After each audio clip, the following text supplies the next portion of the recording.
ngomong siapa nama apa Oh, istilah iya. tadi gembel apa panjangnya? Abang ngomong. Tunggu dulu. Ya. Nama ini lupa tadi. Seladang, Bang. Ya. Assalamualaikum warahmatullahi wabarakatuh. Ini teman-teman, kami sedang berada di Cafe Seladang ya, warung kopi ataupun warung kopi Aceh lah, khas kopi Gayo yang ada di Kabupaten Bener Meriah.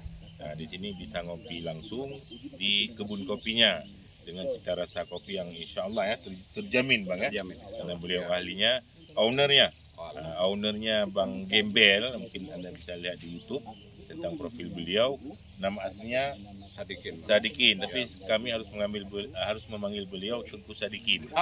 Iya, karena beliau tadi banyak bicara tentang kopi, agama dan filsafat ya Bang ya. Jangan percaya beliau, ini kopi megampung lah.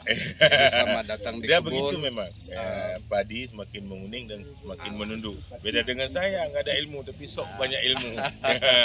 Jadi nanti teman-teman tadi Aceh atau di seluruh Indonesia kalau datang ke Gayo, ke Bener Meriah, itu jangan lupa singgah di Seladang Kopi di daerah kecamatan apa ini Bang?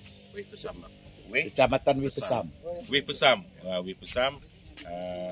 Ataupun tanpa tahu nama kecamatannya, tanya aja Seladang Kopi atau tanya aja nama Bang Gembel. Insya Allah masyarakat di Bener Meriah ini udah tahu ya Bang ya. Insya Allah, Bang. Udah tahu nama Bang Gembelnya dan Anda harus malu ketika tahu namanya aja tanpa ngopi di sini.